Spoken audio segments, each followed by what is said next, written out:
Mengapa setiap kali ada letusan senjata di Timur Tengah, dunia selalu menahan napas? Nah, lalu apa urusannya dengan Indonesia? Perang terjadi di Timur Tengah. Kebijakan energi ada di tangan pemerintah. Lalu, kita sebagai masyarakat harus melakukan apa? Hari ini, tekanan harga minyak mentah yang meroket akibat perang Iran-Israel memberikan tekanan yang cukup besar bagi pemerintah untuk mempercepat peralihan ke energi baru terbarukan.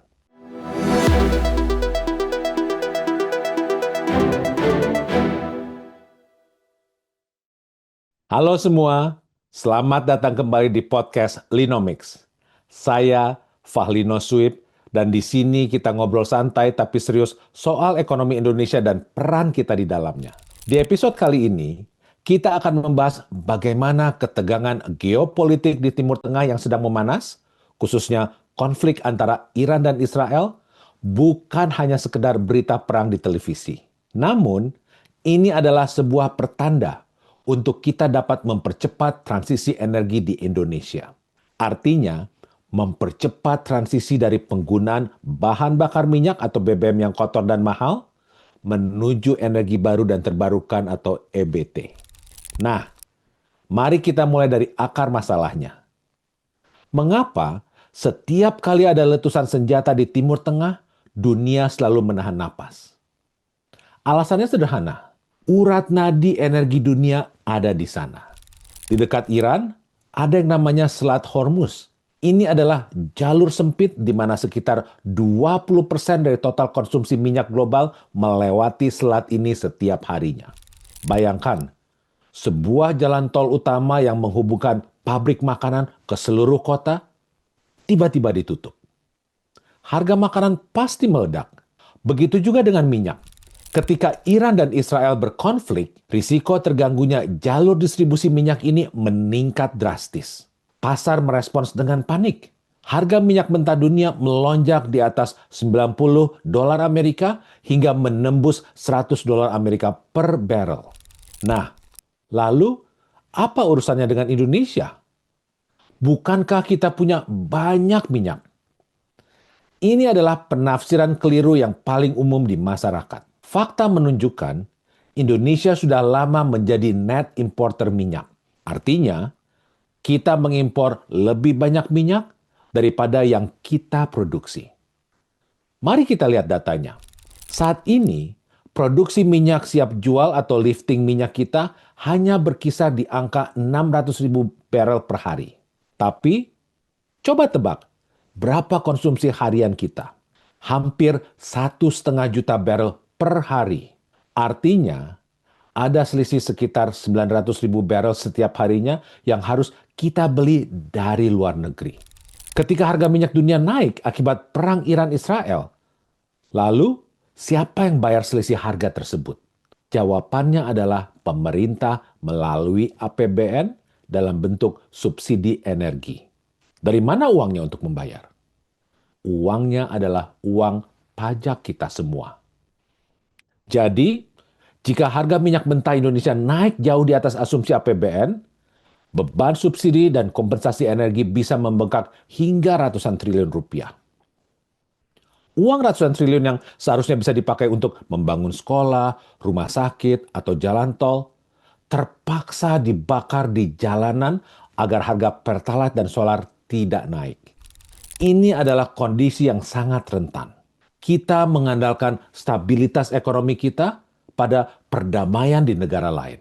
Secara strategis, tentu ini sangat berbahaya. Tapi seperti pepatah bilang, di setiap krisis selalu ada peluang.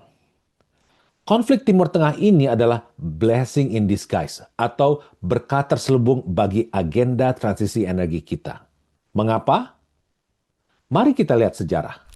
Krisis minyak tahun 1970-an ketika negara-negara Arab mengembargo minyak adalah titik balik di mana dunia mulai serius meneliti mobil hemat energi.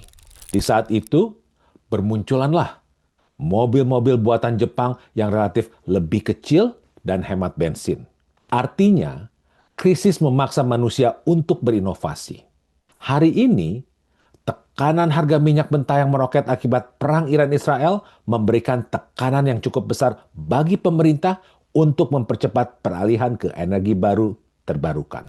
Transisi ke energi baru terbarukan bukan lagi sekedar kampanye peduli lingkungan, tapi sudah menjadi kebutuhan bertahan hidup ekonomi nasional.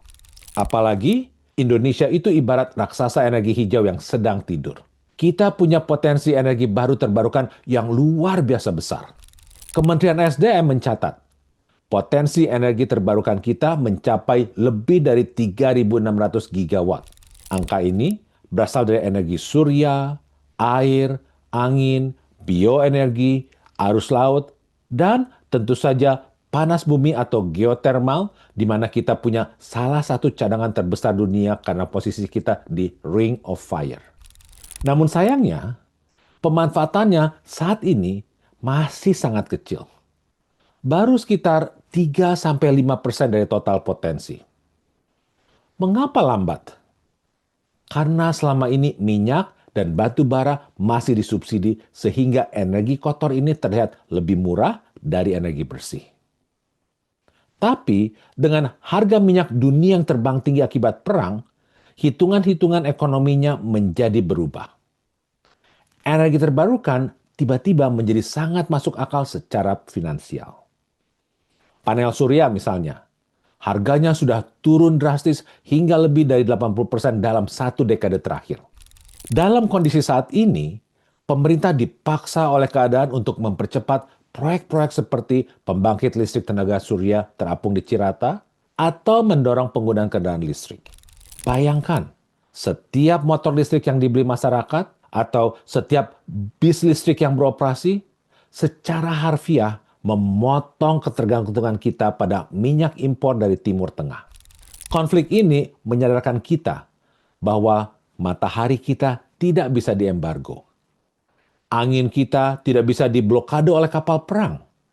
Dan panas bumi kita tidak peduli dengan geopolitik Timur Tengah. Artinya, esensi dari transisi energi sebenarnya adalah tentang kedaulatan negara. Ini tentu penting sekali. Nah, sekarang kita sampai di bagian paling krusial. Perang terjadi di Timur Tengah. Kebijakan energi ada di tangan pemerintah. Lalu, kita sebagai masyarakat harus melakukan apa? Ada beberapa langkah taktis dan praktis yang Sobat Linomics bisa lakukan mulai hari ini. Yang pertama, lakukan audit energi pribadi dan mulai efisiensi. Terdengar rumit? Sebenarnya tidak. Periksa kembali tagihan listrik dan pengeluaran bensin Anda. Karena harga energi berpotensi naik, mulailah berhemat. Matikan alat elektronik yang standby, gunakan lampu LED, manfaatkan transportasi umum yang sudah tersubsidi dan berbasis listrik jika tersedia di kota Anda. Yang kedua, pertimbangkan elektrifikasi transportasi Anda. Jika Anda berencana membeli kendaraan baru dalam waktu dekat ini adalah saat yang paling tepat untuk melirik motor listrik atau mobil listrik. Ingat, saat Anda mengisi daya motor listrik, Anda menggunakan listrik yang diproduksi di dalam negeri. Anda mengisolasi diri Anda dari fluktuasi harga BBM global. Lalu, biaya operasional motor listrik juga lebih murah dibandingkan motor bensin. Yang ketiga, investasi di sektor ekonomi hijau. Jika Anda seorang investor saham atau reksadana, perhatikan tren makro ini. Dana-dana global sedang bergerak ke arah energi hijau. Cari tahu tentang perusahaan-perusahaan di Indonesia yang serius melakukan ekspansi di sektor energi terbarukan. Pertambangan mineral krisis seperti nikel dan tembaga yang menjadi bahan baku baterai atau perusahaan yang punya komitmen ESG atau Environmental, Social, and Governance yang kuat. Transisi energi membutuhkan modal triliunan dolar dan akan ada banyak perusahaan yang diuntungkan dari pergeseran ini. Yang keempat, adopsi teknologi skala rumah tangga. Bagi Anda yang memiliki rumah dan dana lebih, memasang panel surya atap bukan lagi sekedar gaya hidup, tapi investasi yang memberikan imbal hasil atau return on investment yang jelas. Anda memotong tagihan listrik bulanan sekaligus memproduksi energi bersih Anda sendiri. Sebagai penutup, Konflik antara Iran dan Israel memang sebuah tragedi kemanusiaan dan geopolitik yang kita harapkan segera menemukan resolusi damai. Namun, dari kacamata ketahanan nasional, peristiwa ini adalah cermin yang memantulkan kelemahan sistem energi kita. Kita tidak bisa terus-menerus hidup di bawah bayang-bayang fluktuasi harga minyak mentah akibat konflik yang berjarak ribuan kilometer dari sini. Transisi energi dari BBM menuju energi baru terbarukan bukan sekedar opsi pelengkap, melainkan sebuah keharusan mutlak untuk menjaga kedaulatan ekonomi Indonesia. Dan ingat, perubahan ini tidak hanya terjadi di level kementerian atau pengambil kebijakan, tapi dimulai dari keputusan yang kita buat hari ini. Dari kendaraan yang kita pilih, cara kita menggunakan listrik, hingga kemana kita menaruh uang investasi kita. Terima kasih Sobat Linomics, tetap semangat, tetap optimis.